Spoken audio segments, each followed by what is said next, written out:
Muy buenas noches, amigos, bienvenidos a la emisión estelar del Comercio TV. Aquí lo más destacado del día. Alexis Mera, ex asesor jurídico en el gobierno de Rafael Correa, fue trasladado desde Guayaquil, donde permanecía bajo arresto domiciliario, hasta la cárcel de La Tacunga, donde cumplirá con la sentencia impuesta tras ser declarado culpable en el caso Sobornos 2012-2016. Aún eran horas de la mañana cuando el exfuncionario público abandonó su domicilio en el norte de Guayaquil.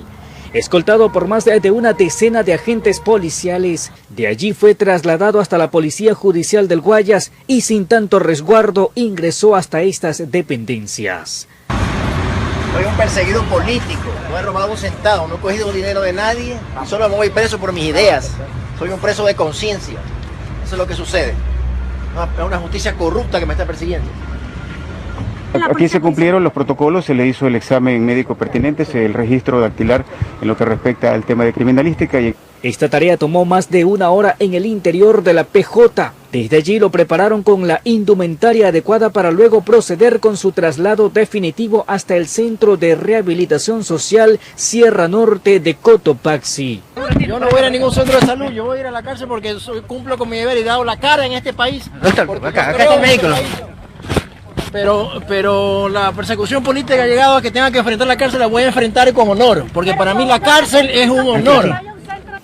Mera fue detenido el 31 de mayo del 2019 como parte de las investigaciones en torno a los delitos de cohecho, tráfico de influencias y asociación ilícita.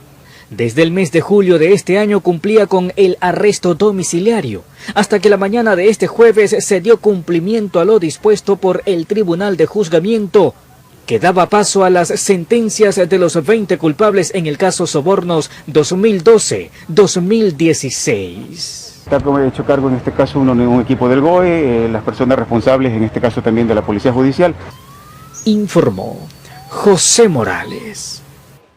Un equipo periodístico de Televicentro se ha trasladado hasta los exteriores de la cárcel de La Tacunga y nos traerá los detalles de la llegada del exsecretario jurídico de la presidencia, Alexis Mera. Eso más adelante. Y tras la ejecución de la sentencia en el caso Sobornos, Viviana Bonilla perderá la dignidad de asambleísta. La legislatura ya fue comunicada a la legisladora de la resolución de la Corte Nacional de Justicia.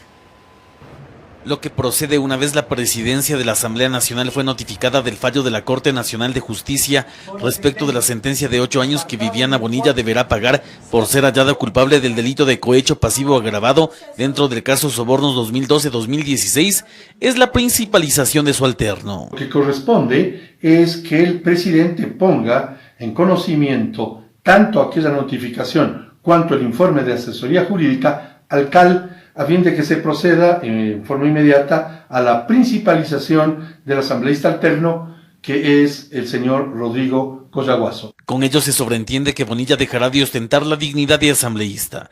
El órgano legislativo deberá cesarla en funciones, por lo que su alterno pasará de forma titular a ocupar su curul. Y por supuesto, ejecutar todas las acciones de orden administrativo para que esa principalización funcione cabalmente en cuanto al derecho de participar en el plenario, la curul electrónica, la comisión a la que pertenece y por supuesto su salario. Será este viernes o máximo el primer día hábil de la semana siguiente que el Consejo de Administración Legislativa tomará conocimiento del tema. Posteriormente se seguirá con el trámite legislativo que se marca en el artículo 115 de la ley que rige al Parlamento. Viviana Bonilla, además de alcanzar la dignidad de asambleísta, fue gobernadora del Guayas en 2012 y secretaria del Ministerio de la Política en 2014. Informó Javier Rodríguez. Un grupo de policías en servicio pasivo anuncian acciones legales ante la presunta estafa millonaria que se investiga en las inversiones que realizó el Instituto de Seguridad Social de la Policía Nacional. La presunta estafa de 532 millones de dólares que se investiga en las inversiones que realizó el Instituto de Seguridad Social de la Policía Nacional preocupa a los uniformados en servicio pasivo. Vamos a emprender acciones legales en contra de los funcionarios del ISPOL de todas esas fechas. Los aparentes movimientos irregulares de los fondos del ISPOL se habrían producido en 2 operaciones realizadas en el año 2015 hasta el 2017. Nos llama la atención que recién en el año 2020, luego de cuántos años, salga a la luz este desfalco millonario. Observación que también lo comparte la ministra de Gobierno, María Paula Romo. Durante muchos años, los órganos de control aparentemente no se dieron cuenta que esto estaba funcionando o que esto no estaba funcionando de manera correcta, y eso también tendrá que ser investigado y es parte de lo que estamos exigiendo de las autoridades. Los policías en servicio pasivo exigen también que se dé seguimiento a los movimientos financieros que realizó Jorge Cherres, más conocido como El Mago. Dicho empresario habría recibido a través de 2 entidades financieras privadas los 532 millones de dólares. Queremos saber él a quién más depositó. Si depositó tal vez a algún funcionario del ISPOL, si depositó tal vez a alguno de los directivos, eso es tremendamente importante. Las autoridades han garantizado que el dinero que pertenece a los policías no va a ponerse en riesgo. A pesar de todo eso, la jubilación de nuestros policías está garantizada, porque existe una ley que le obliga al Estado a garantizar el pago. En medio de las dudas, las investigaciones avanzan para recuperar el dinero y dar con los responsables, informó Valeria Navarro. Tras los escándalos en INSPOL, el ministro de Defensa transparentó las inversiones que tiene el Instituto de Seguridad de las Fuerzas Armadas. Jarrín aseguró que el dinero del ISFA está seguro. Lo que sucede con el ISPOL genera inseguridades. En los exteriores del Ministerio de Defensa, un grupo de militares pasivos expresaron sus temores. Imagínense, nos puede estar pasando algo similar o algo peor. Ante las dudas, el pasado jueves el ministro Osvaldo Jarrín aseguró que las inversiones del Instituto de Seguridad Social de Fuerzas Armadas están garantizadas, pues el 61% de los préstamos se han otorgado a los mismos afiliados. Tener 850 millones prestados a los afiliados es la forma más fácil, garantizada, porque se cobra con el sueldo que reciben, con la pensión que reciban. En las empresas del ISFA se tiene invertido 270 millones y en bancos 180 millones. Jarrín asegura que antes de entregar el dinero, los procesos pasan por al menos 4 filtros. Hay un manual de cómo invertir. Hay los principios de cómo realizar ese tipo de inversión y hay una calificación de quienes van a recibir esos fondos. Si bien dicha cartera de Estado ha transparentado las cifras sobre inversiones, existe malestar de ciertos afiliados del ISFA. Que hay meses que no nos pagan y nos pagan atrasados. No hay medicinas. Nuestros compañeros tienen que estar haciendo videos pidiendo, implorando que el ISFA les dé una medicina. Sin embargo, no hay préstamos exactamente. Los créditos se suspendieron en plena pandemia. Sobre el retraso de los pagos de pensiones, esto se habría dado por una demora de transferencia de parte del Ministerio de Economía y Finanzas, informó Valeria Navarro. La Fiscalía General del Estado formuló cargos por el delito de homicidio contra 5 oficiales de las Fuerzas Armadas en servicio pasivo por la muerte de 3 uniformados el 30 de septiembre del 2010. No se descarta la posibilidad de que el expresidente Correa también sea procesado por este hecho. A pocos días de cumplirse 10 años de la revuelta policial del 30 de septiembre del 2010 y a 6 días de la prescripción de la acción penal por la muerte de los uniformados Froilán Jiménez, Darwin Panchi y Jacinto Cortés, la Fiscalía General del Estado da un giro para que arranque un nuevo proceso bajo la figura de homicidio. La Fiscalía ha trabajado con total objetividad desde el momento que me ha sido designado este caso. Ha sido el interés de que se obtenga la verdad de los hechos. Hemos realizado la formulación de cargos. Existen derechos de las víctimas que no podemos negar. Con la formulación de cargos se ha interrumpido ya la prescripción y durante este tiempo vamos a aportar con elementos en conjunto con los procesados de cargo y de descargo a fin de encontrar la verdad de los hechos. La imputación penal durará 90 días, tiempo en el cual los 5 oficiales de las Fuerzas Armadas en servicio pasivo, Luis C., Vicente G., Jorge M., Jorge P., y Egel P. deberán demostrar su inocencia. ¿Ellos estuvieron en el operativo o estaban coordinando el operativo? Fueron parte del operativo, fueron parte de la incursión en el hospital de la Policía Nacional y que de acuerdo a los estándares y convenios internacionales no se puede realizar ese tipo de intervención en casas de salud, ni en momentos de guerra, ni la Policía Nacional ni las Fuerzas Armadas. Hechos registrados cuando el expresidente Rafael Correa fue evacuado del hospital de la Policía Nacional, lo que le podría generar un nuevo proceso penal. podría darse la vinculación de más servidores militares, pueden ser servidores policiales, pero en este caso, si aparecen más elementos de convicción, podría ser que se podría dar una reformulación de cargos contra la persona directa que emitió la disposición para que se incumpla la orden de operación de una salida del hospital de la policía, como es Rafael Correa Delgado. Para la defensa de los imputados no existirían argumentos legales que sustenten la acusación. Cree que no existen argumentos, más sin embargo, respetamos como el que más las decisiones judiciales, vamos a enmarcarnos en un procedimiento legalmente establecido y en su momento oportuno se verán los resultados. Vale decir que el Código Penal con el que están siendo ellos procesados no determina una autoría mediata, sino una autoría directa, por lo tanto deberían estar aquí las personas que presuntamente han disparado el arma con la que fueron asesinados las personas, pero eso no consta acá, entonces no sé cuál va a ser el nexo causal que tenga Fiscalía para presentar esto ante la jueza en su momento dado y determinar que existe una posibilidad de un llamamiento a juicio. Como medida cautelar contra los 5 se dispuso la presentación cada 15 días ante la Fiscalía General del Estado y prohibición de salida del país, informó Héctor Romero. Autoridades investigan a un uniformado quien aparentemente le prestaba un teléfono móvil a Daniel Salcedo para que tenga contacto con el exterior. Salcedo, procesado por delitos de corrupción en hospitales de la Seguridad Social, está recluido en la cárcel del Inca desde finales del mes de julio. Han pasado 58 días desde que Daniel Salcedo fue ingresado al centro de detención provisional de El Inca al norte de Quito. Y es que mientras avanzan las investigaciones en su contra, el director del SNAI, Edmundo Moncayo, es enfático en mencionar la situación de Salcedo en esa cárcel. No tiene privilegios. Alguien dice Moncayo que al parecer le prestaba el teléfono celular al PPL Daniel Salcedo. Hay un análisis de inteligencia que determinó que un servidor policial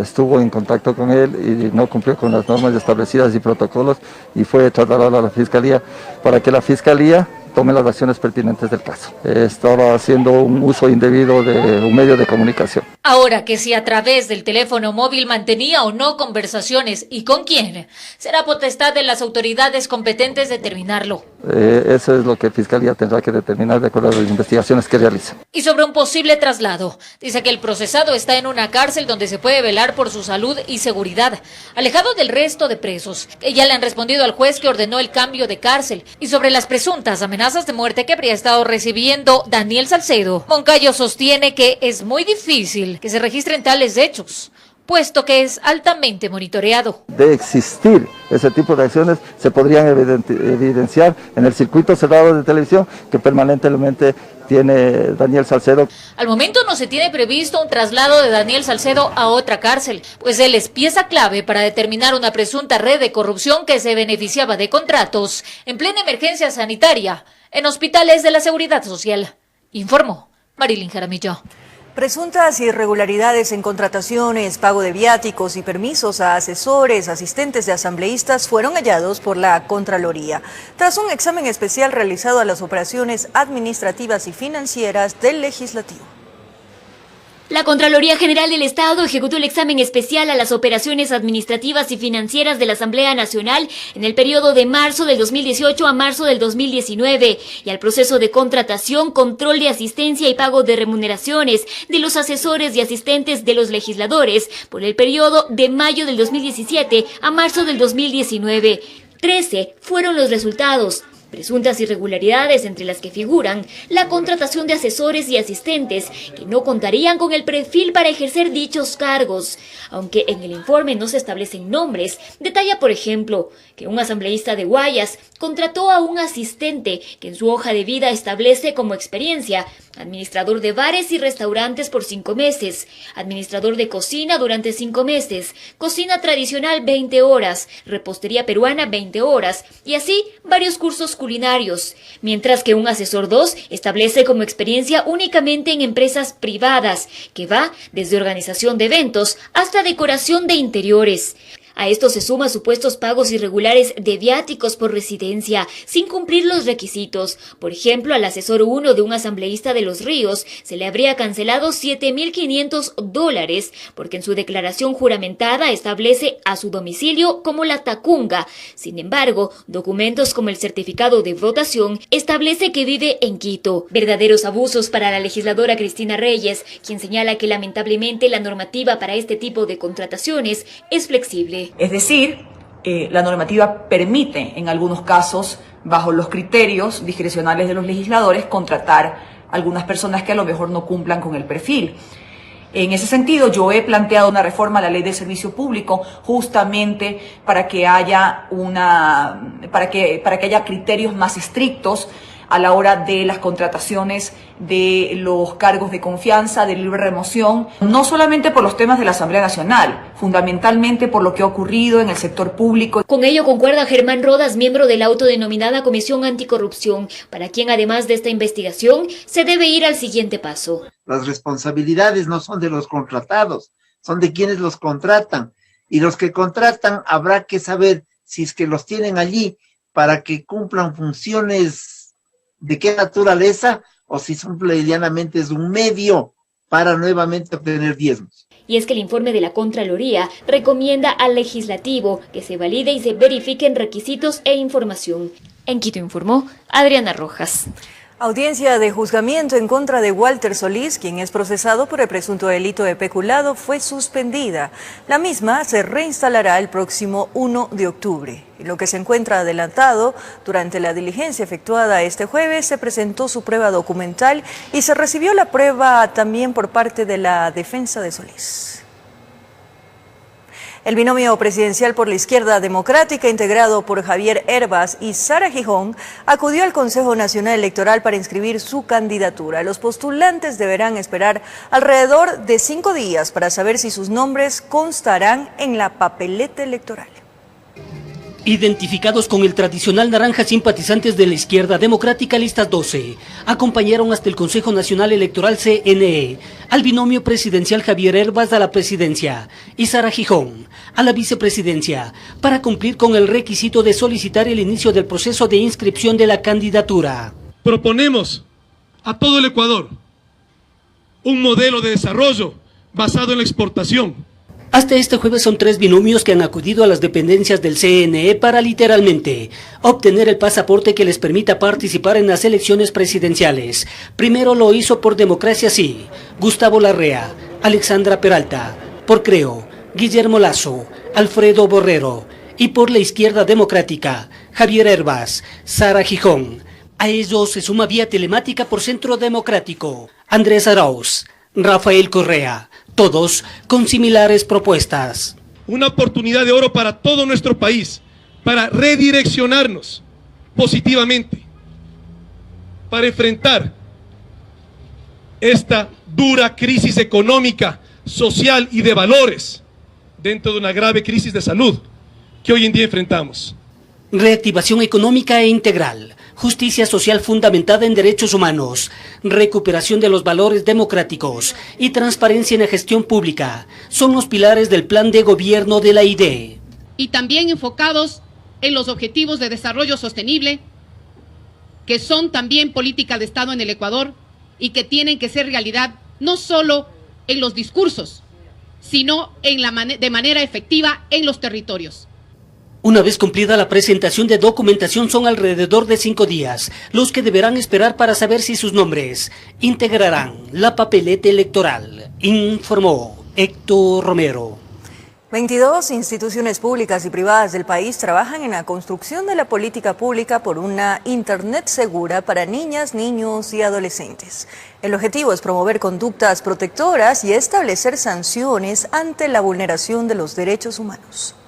Recientes investigaciones realizadas por la Organización de las Naciones Unidas señalan que aquellos niños menores de 12 años tienen mucha dificultad para establecer mecanismos de seguridad en sus cuentas de Internet e inconvenientes para filtrar la información digital que jóvenes mayores, convirtiéndose así en una de las poblaciones con más incidencia de vulneración de derechos en el espectro digital. Por esto el Estado, en coordinación con 22 instituciones, inició la creación de políticas públicas por un Internet seguro. Que el Internet no se convierta en un espacio de acoso, que no se convierta en un espacio de extorsión, que no se convierta en un espacio de amenaza o de estafa, porque lamentablemente también se presta para ese tipo de actividades al margen de la ley. Actualmente existen algunos avances en la construcción de leyes que promulguen el amparo hacia los niños y adolescentes, tomando en cuenta el sinnúmero de casos de acoso y violencia digitales reportados alrededor del mundo. Ya se aprobó a primer debate la Ley de Protección de Datos Personales. Sin duda esto contribuye muchísimo también a cuidar la identidad de los jóvenes. El Consejo de la Judicatura, por su parte, estableció 7 unidades de violencia para acompañar los procesos de denuncias. Para atender precisamente la violencia contra la mujer y miembros del núcleo familiar. Sin embargo, la tarea comienza en casa, con el apoyo de los padres y familiares, entendiendo que la tecnología no puede sustituir los afectos. Las redes sociales no son las niñeras actuales. No sustituyen los abrazos, no sustituyen los consejos. Según el INEC, en nuestro país 1 de cada 2 niños usa un computador y 6 de cada 10 tienen un teléfono inteligente activo, informó Sofía Vintimilla.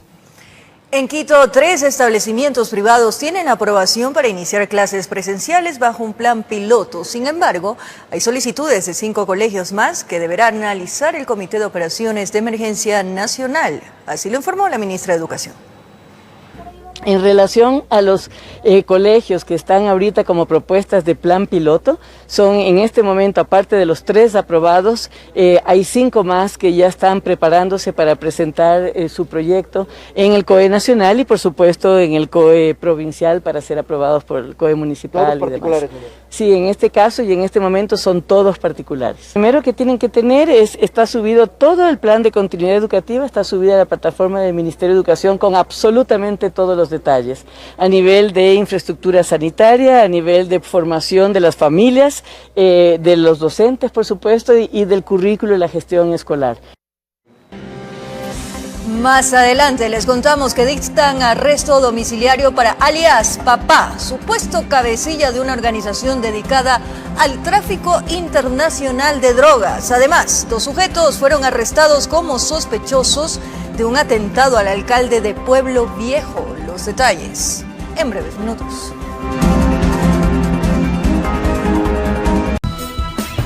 Gracias por seguir en nuestra sintonía. Esto es El Comercio TV. Como lo anunciamos, dictan arresto domiciliario para alias Papá, supuesto cabecilla de una organización dedicada al tráfico internacional de drogas, desarticulada la madrugada del miércoles. Al resto de la organización, que operaba en 3 provincias del país, se le dictó prisión preventiva.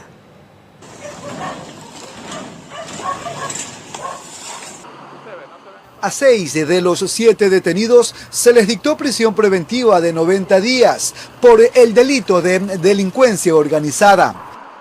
Mientras que a uno de ellos, identificado como alias Papá, quien sería el cabecilla de la organización, se le ordenó arresto domiciliario. El motivo, por tener 65 años y ser considerado adulto mayor. Ellos acopian droga para después embarcarlas camufladamente en los contenedores del puerto para que estos salgan fuera de territorio nacional. Esto es realizado por la Unidad de Delitos Transnacionales.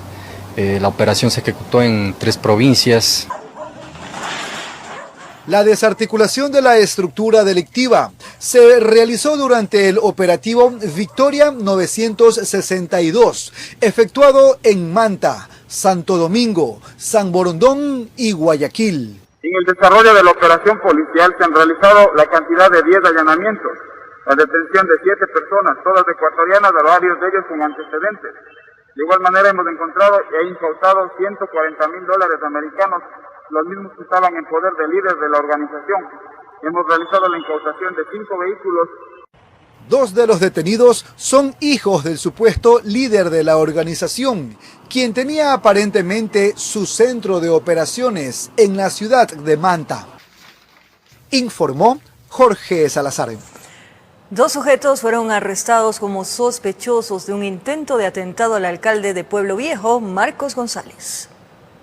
El alcalde de Pueblo Viejo, Marcos González, salió la mañana de este jueves de su provincia Los Ríos, con destino a Guayaquil. Sin embargo, a la altura del peaje de Yaguachi, el conductor de su vehículo se percató que un sujeto en una moto de alto cilindraje y otro en un auto con placas falsas lo seguían por más de una hora. Ellos corrían, nosotros corríamos, ellos corrían. Ellos se detenían, nosotros nos deteníamos. Hasta cuando al llegar al cruce de Mamanica, ¿ya? Él quiso salir, nosotros íbamos por el carril que íbamos a adelantar a un tráiler y él quiso salir como para cerrarnos, pero como yo venía en un vehículo más rápido, pudimos salir. Cuando más adelante, al llegar a la autopista, antes de llegar a Milagro, resulta de que el que va en la moto le hace seña a él que se orille y que se aguante.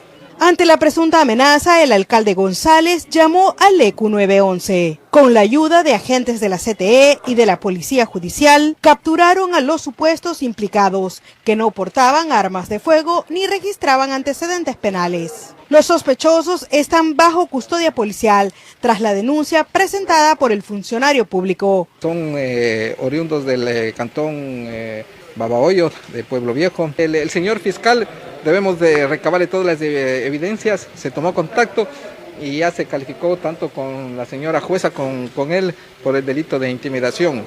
Los retenidos serán sometidos a audiencia de formulación de cargos, informó Maite Morán. Tras 72 horas de su detención, el piloto Franklin Lara recuperaría su libertad luego de que su abogado obtuviera un habeas corpus, debido a la caución hipotecaria que fue calificada el 1 de septiembre. Es uno de los imputados por el presunto fraude procesal en el intento de fuga de Daniel Salcedo y otros acompañantes en una avioneta que se accidentó en Perú. La acción de habeas corpus fue solicitada a primera hora de este miércoles porque, según el abogado del piloto Franklin Lara, su aprehensión no procedía por ningún lado. El juez abogado Juan Carlos Terán concedió la caución mediante una garantía prendaria, hipotecaria, de que se actualice el valor de un bien inmueble de los padres de Franklin, donde el bien supera ampliamente los $50.000. Enfrenta una instrucción por el presunto delito de fraude procesal al ser uno de los ocupantes de la avioneta que trasladaba a Daniel Salcedo, su pareja y otros acompañantes. Se estrellaron en la frontera peruana a inicios de junio, en un intento de fuga, según la Fiscalía. Yo esperaba que a esta hora ya la jueza hubiese enmendado su hierro jurídico, porque es un error judicial. La diligencia se llevó a cabo a media mañana de este jueves. De manera paralela, la ministra de Gobierno advertía. Pero cuando hay una boleta de captura, la policía busca a las personas, las detiene y las lleva ante un juez. Ese es el procedimiento normal. Si un juez decide otra cosa, nosotros respetaremos esa orden de juez. Vía telefónica, el abogado de Franklin Lara confirmó que en horas de la tarde le concedieron el habeas corpus y que su excarcelación se concretaría en las próximas horas. Informó Jorge Escobar. Recorremos el país. En Quevedo, provincia de Los Ríos, un hombre fue asesinado al estilo sicariato. Por otro lado, 2 balas perdidas también impactaron contra un menor que se encontraba en una tienda cerca del lugar donde ocurrió el crimen. Una ráfaga de disparos alertaron a los moradores de las calles José Laborde y Décima en Quevedo.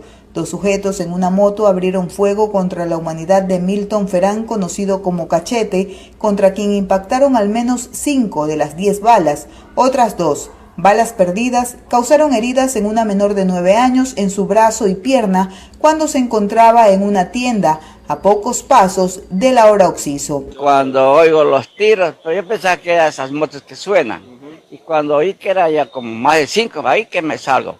Y el señor que está al frente vendiendo tomates, dice, veo que sale soplado atrás de la columna. Chute, y cuando yo veo al frente, ya estaba templado el hombre. Cuando gritaron, la niña estaba herida también. ¿La niña también? Una niña tiene balazos también, la dueña de la casa. Y ahí yo veo que grita y la gente ya se alborotó. La víctima de 31 años salió de prisión hace aproximadamente 3 meses por posesión de sustancias ilícitas y aparentemente estaba siendo investigado por otros delitos, según la Policía Nacional.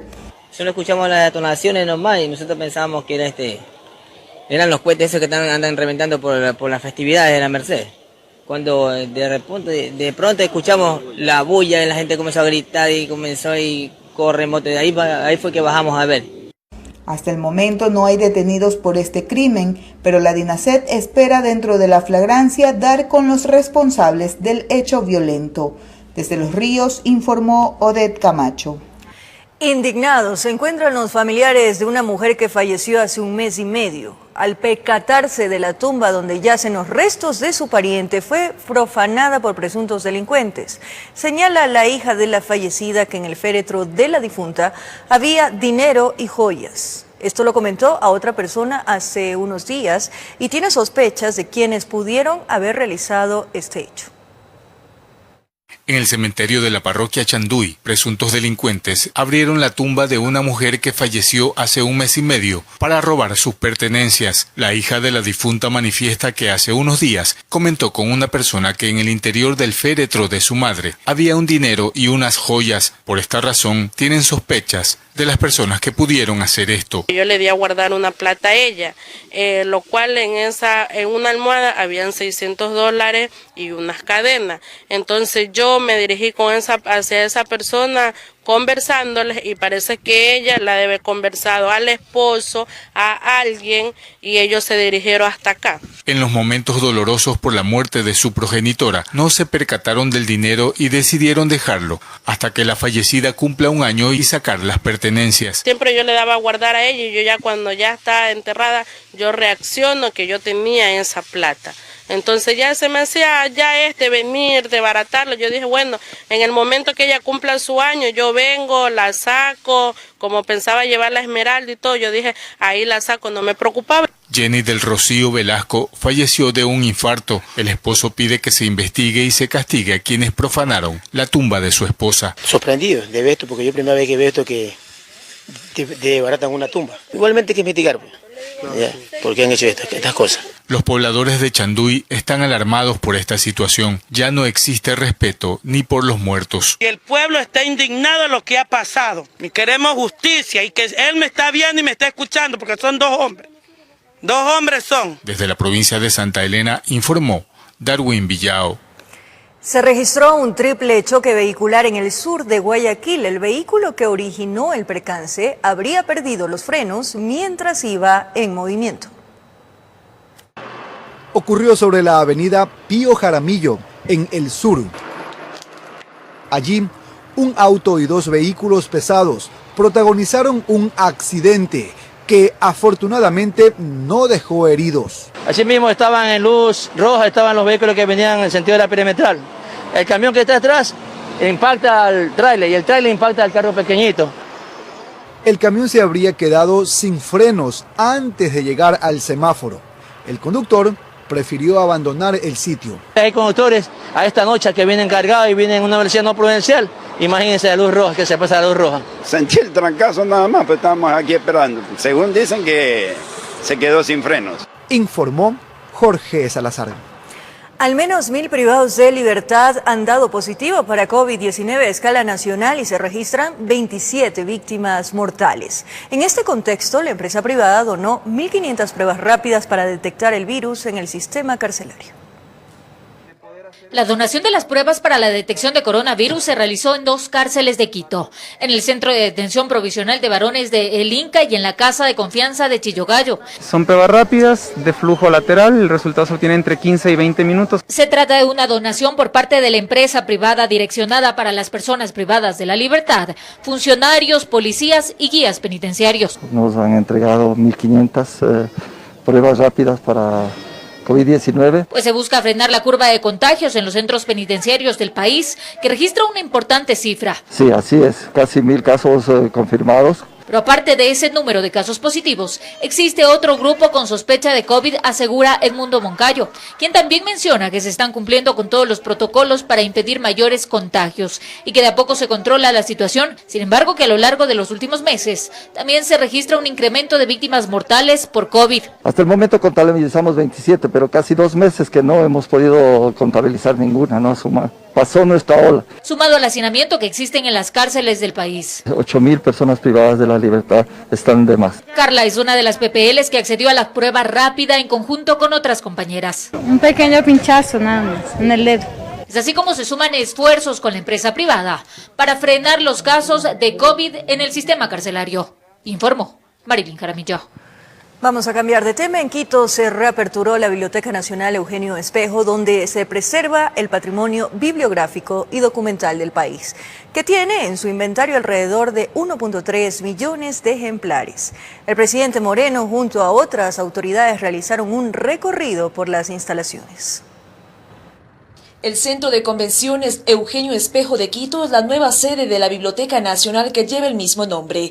Cuenta con documentos históricos anteriores al año 1500 y libros originales de varios escritores ecuatorianos.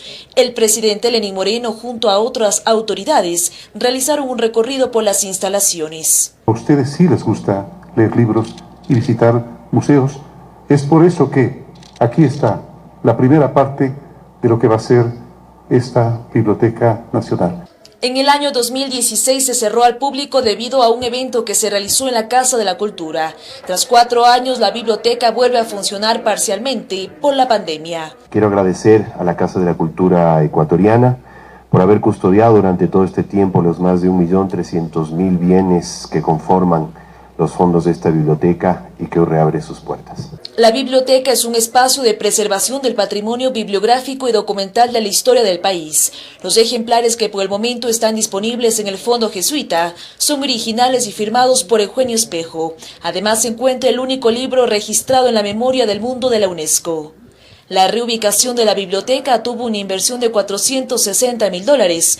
Se dio por un acuerdo en comodato por 25 años con el municipio de Quito. Lo importante aquí es la voluntad del municipio de Quito de contribuir al erario nacional para que podamos tener una biblioteca. Por el contexto actual del coronavirus se ha previsto ofrecer servicios virtuales para la investigación y consulta de ejemplares. Informó Priscila Cadena. Nos despedimos, amigos, se nos acabó el tiempo. Gracias por su compañía, cariño, pero sobre todo, fiel sintonía. Un abrazo grande.